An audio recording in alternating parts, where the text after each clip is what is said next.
This isn't a story about a greedy relative or a shocking betrayal. It's quieter than that. And because of that, it cuts deeper. This is a story familiar to anyone who's crossed the threshold into their 30s. It's about how the calendar on your phone becomes the primary enemy of your most important feelings.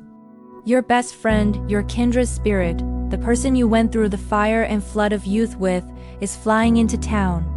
And you can't find 3 hours to meet. Not because of a fight. Because of a work deadline, a 6-month-old sleep window, and long purchase tickets to a light show. Who's at fault in this absurdity? Him, for traveling with an infant at Christmas. Or you, because your business and your relationship also demand your presence. Today, we'll break down this story not as an argument, but as a symptom of our shared adult life. Let's build 2 fortresses, the logical framework of each side. The author's fortress. 1. Pre-existing commitments. The girlfriend's birthday was planned since November. This isn't just plans, it's an investment in his primary relationship. 2. Professional responsibility. A retail store during the holidays isn't a job, it's a marathon.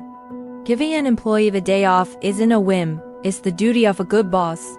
3. Offered options. 4 specific time slots aren't an excuse. They're genuine attempts to squeeze into a packed schedule. His sin is that he's not a magician. The friend's fortress. 1. The value of the gesture. Flying cross-country with a wife and a newborn during the biggest holiday isn't dropping by for tea. It's a loud, expensive, and difficult gesture screaming, "You matter to me." 2. The tragedy of expectation. He likely spent weeks picturing this reunion, this emotion, and instead received a cold list of availability windows. 3. The rigidity of schedule. Yes, the baby's sleep is dogma. But that's precisely the source of his hurt. Your work is non-negotiable for you, but my child is just an inconvenience for you. This is a clash not of people but of their value systems. His friend's system values grand gestures and emotional investment. The author's system values predictability and honoring commitments. Beneath the logistics lie unspoken griefs. For the traveling friend, this trip might be a desperate attempt to grasp a piece of the past, to prove that fatherhood and distance haven't changed the core of the friendship. His anger is, in part, anger at time itself. For the author, the frustration is the guilt of being labeled a bad friend for doing what a responsible adult is supposed to do: work hard and cherish his partner. He's being punished for being dependable. This story perfectly illustrates the responsibility paradox of modern adulthood. You build a full life, and then have no room in it for the people who helped you become who you are.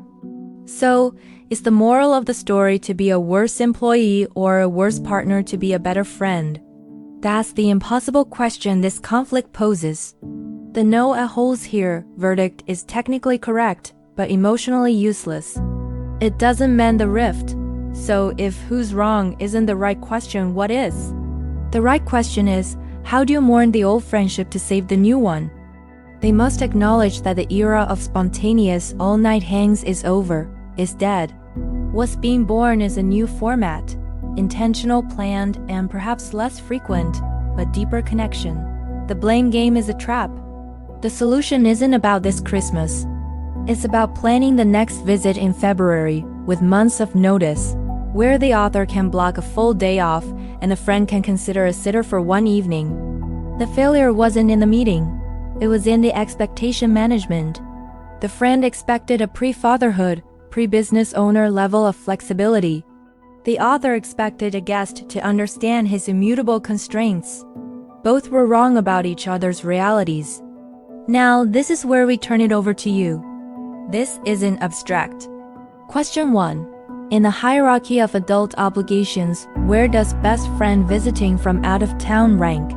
Above employee's promised day off? Above partner's milestone birthday? Question 2.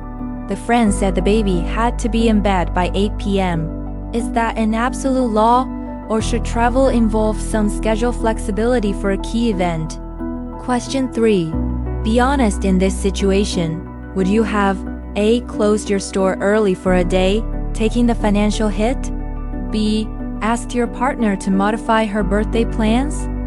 C. Done exactly what the author did and felt guilty about it. Question 4. What's the one sentence these two men need to say to each other to move forward?